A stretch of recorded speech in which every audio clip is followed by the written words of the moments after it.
আসসালামু আলাইকুম ওয়া রাহমাতুল্লাহি ওয়া বারাকাতুহু।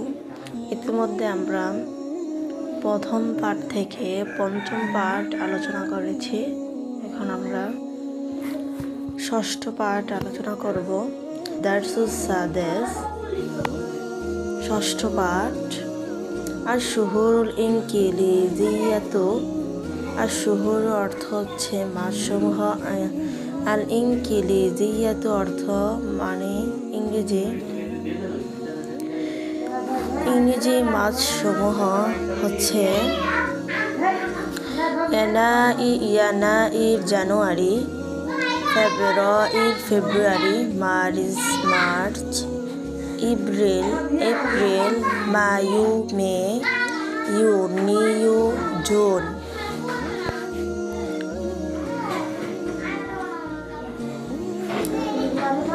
ইউলিয়ু July, August, September, October,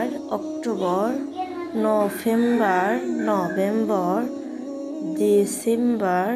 December. এখন আমরা তাদরিবাতুন অনুশীলনী আলোচনা করব। আলিফে আছে আকরাউ ওয়া আকতুবু, পড়ি ও লিখি। ইয়ানাইর জানুয়ারি, এপ্রিল, ইউনিয়ু জুন, সেপ্টেম্বর, অক্টোবর।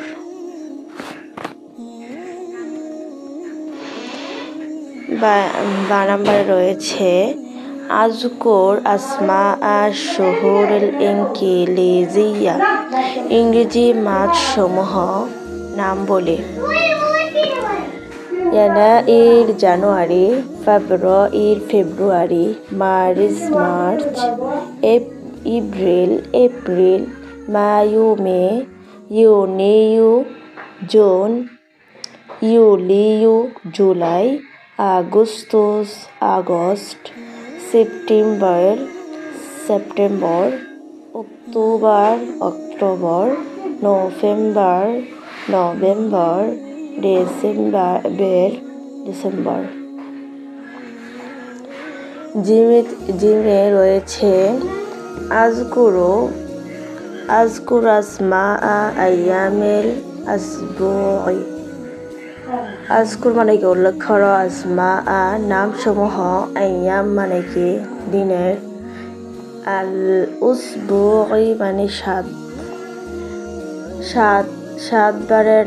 সাত দিনের নাম বলতে বলেছে। 7 দিনের নাম হচ্ছে ইয়াউমুস সাবিতে শনিবার, ইয়াউমুল আহাদি রবিবার, ইয়াউমুল ইসনাইনি সোমবার, ইয়াউমুস সুলাসাই মঙ্গলবার, ইয়াউমুল আরবিআই বুধবার, ইয়াউমুল খামিসি বৃহস্পতিবার, ইয়াউমুল জুমআতি শুক্রবার। দালের মধ্যে রয়েছে উকমিলু পূরণ করি, ফারাগ খালিগড়, বিল কালিমাতি মানে শব্দ দ্বারা,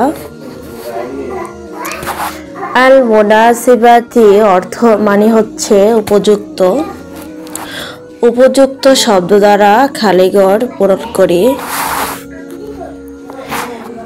আর 1 নম্বরে রয়েছে ইব্রিল মানে হচ্ছে এপ্রিল, আর ইউনিয়ু অর্থ মানে হচ্ছে জুন।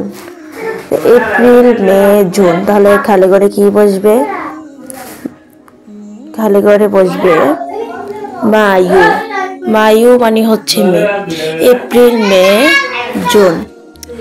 2 নম্বরে রয়েছে, 2 নম্বর খালিগড়ে রয়েছে সেপ্টেম্বর, নভেম্বর।